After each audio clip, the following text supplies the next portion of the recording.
السلام علیکم۔ لیول 6 یہ ہمارا 3rd لیکچر ہے اور یہ بھی ہمارا ٹیکسٹ بک سے ہی ہے، تو آپ لوگ بھی اپنی ٹیکسٹ بک اوپن کریں۔ آپ کا صفحہ نمبر ہے 23، اس کو آپ کھولیں۔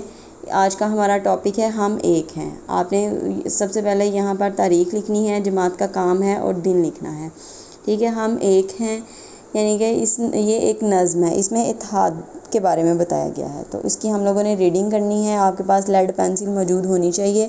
آپ نے مشکل الفاظ کے میننگ جو ہیں وہ لکھنے ہیں ساتھ ساتھ۔ گگن، گگن کا مطلب ہے آسمان، جانثار جان قربان کرنے والا، راہی مسافر، سانجھی مشترکہ یا اکٹھی دھارے چشمے، ٹھیک ہے۔ اس کی ہم ریڈنگ کرتے ہیں اور ساتھ ساتھ میں اس کو تھوڑا سا ایکسپلین بھی کرتی جاؤں گی۔ اس پرچم کے سائے تلے ہم ایک ہیں، ہم ایک ہیں، سانجھی اپنی خوشیاں اور غم ایک ہیں، ہم ایک ہیں، اس پرچم کے سائے تلے ہم ایک ہیں، ہم ایک ہیں۔ یہ جو ہے یہ نظم، اس کو جو ہے یہ گایا بھی جا سکتا ہے، سر میں بھی اس کو پڑھا جا سکتا ہے۔ آپ لوگ اس کو سر میں پڑھیے گا اور اس کو انجوائے کر کے پڑھیے گا۔ تو اس کی میں تھوڑی سی وضاحت کر دیتی ہوں، یعنی کہ اس پرچم کے یعنی کہ اپنے وطن کے جھنڈے کے سائے کے نیچے ہم ایک ہیں۔ ہماری سانجھی یعنی کہ اکٹھی، ہماری خوشیاں اور ہمارے غم جو ہیں وہ اکٹھے ہیں۔ ہم اپنے پرچم کے سائے تلے ایک ہیں۔ ان کا کہنے کا یہ ہے، یہاں پر انہوں نے بچے دیے ہوئے ہیں، ایک پنجابی ہے، سندھی ہے، بلوچی ہے اور ایک پٹھان ہے۔ مطلب کہ ہمارے ملک کے 4 صوبے ہیں، چاہے یہ چاروں الگ الگ زبان بولتے ہیں لیکن ان کا مقصد ایک ہی ہے، رہتے تو یہ ایک ہی وطن میں ہے۔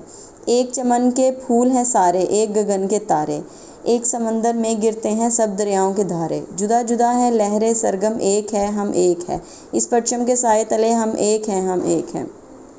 اس میں شاعر کیا کہہ رہا ہے؟ ایک چمن کے پھول ہیں سارے، جس طرح ایک باغ ہے اس میں مختلف نوعیت کے مختلف قسموں کے پھول ہوتے ہیں، مختلف رنگوں کے بھی، تو لیکن وہ سارے تعلق تو ایک ہی باغ سے رکھتے ہیں، اور سارے ایک گگن کے تارے ہیں۔ گگن کہتے ہیں آسمان کو، یعنی کہ ہم سب ایک ہی آسمان کے تارے ہیں۔ ایک سمندر میں گرتے ہیں سب دریاؤں کے دھارے، یعنی کہ سب دریاؤں کا جو پانی ہے وہ آخر کار ایک ہی سمندر میں جاتا ہے۔ جدا جدا ہے لہریں سرگم، ایک ہے ہم ایک ہے۔ اگر ہم مختلف ہیں، ہماری لہریں جو ہیں ہمارے الگ ہیں لیکن ہمارا راگ ایک ہی ہے، یعنی کہ ہم اپنے وطن کے لیے ہی گاتے ہیں۔ اس پرچم کے سائے تلے ہم ایک ہیں، ہم ایک ہیں، ہم اپنے وطن کے جھنڈے تلے اکٹھے ہیں۔ ایک ہی کشتی کے ہیں مسافر، ایک منزل کے راہی، ہم سب ایک ہی کشتی کے مسافر ہیں اور ہماری منزل بھی ایک ہی ہے، ٹھیک ہے۔ اپنی آن پہ مٹنے والے ہم جانباز سپاہی، کہ اپنی عزت پر، آن کا مطلب ہے عزت، اپنی عزت کی خاطر ہم لوگ اپنی جان کا نذرانہ دینے کے لیے بھی تیار ہیں۔ بند مٹھی کی صورت باہم ایک ہیں، ہم ایک ہیں۔ جس طرح آپ اپنے ہاتھ کی ہی ایک مثال لیں، ہاتھ کی 5 انگلیاں ہوتی ہیں، تو ان 5 کو جب آپ ایک مٹھی کی شکل دیں گے تو یہ ایک ہی بن جائیں گی، بالکل اسی صورت میں ہی ہم لوگ بھی ایک ہی ہیں۔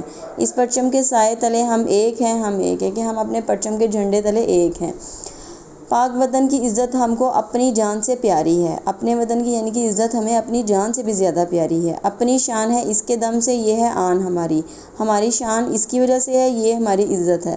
اپنے وطن کے پھول اور شبنم ایک ہیں، ہم ایک ہیں، یعنی کہ ہمارے وطن کے پھول، شبنم، ہر چیز ایک ہی ہے۔ اس پرچم کے سائے تلے ہم ایک ہیں، ہم ایک ہیں، ہم اپنے پرچم کے سائے کے نیچے ایک ہی ہیں۔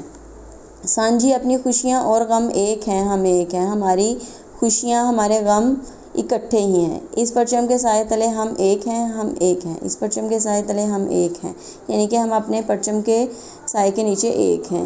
یہاں پر شاعر کا نام دیا ہوا ہے جمیل الدین عالی، تو یہ جمیل الدین عالی نہیں ہے، کلیم عثمانی ہے، جو نیو ایڈیشن ہے اس میں کلیم عثمانی ہی دیا ہوا ہے، ٹھیک ہے۔ آگے دیکھیں جی اس کی تشریح۔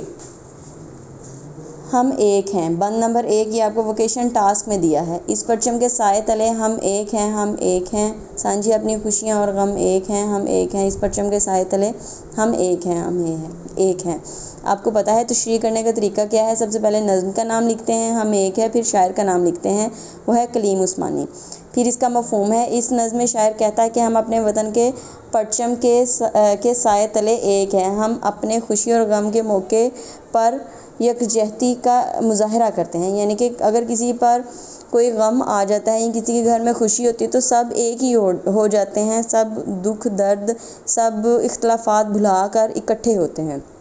تشریح۔ اس نظم میں شاعر پاکستان کی یکجہتی کو اجاگر کرتے ہوئے کہتا ہے کہ چاہے ہمارا تعلق مختلف صوبوں سے ہے، چاہے ہم رنگ و نسل میں ایک دوسرے سے مختلف ہیں، ہمارا پرچم ایک ہے، ہمارا ملک ایک ہے، ہم اپنے خوشی کے تہوار مشترکہ مناتے ہیں اور غم کے موقع پر بھی بغیر امتیاز کے ایک دوسرے کے دکھ میں شریک ہوتے ہیں۔ ٹھیک ہے، اسی طرح ہی آپ نے باقی جو ہے اس کے بند ہے، اس کی تشریحات کو یاد کرنا ہے۔ یہ ہے بند نمبر 3، آپ کے ووکیشن ٹاسک میں یہ دے دیے گئے ہیں۔ یہ بند نمبر 4 ہے، یہ آپ نے اسی طرح اس کو سر میں بھی پڑھیں اور اس کو انجوائے کر کے یاد کریں۔ خدا حافظ بیٹے۔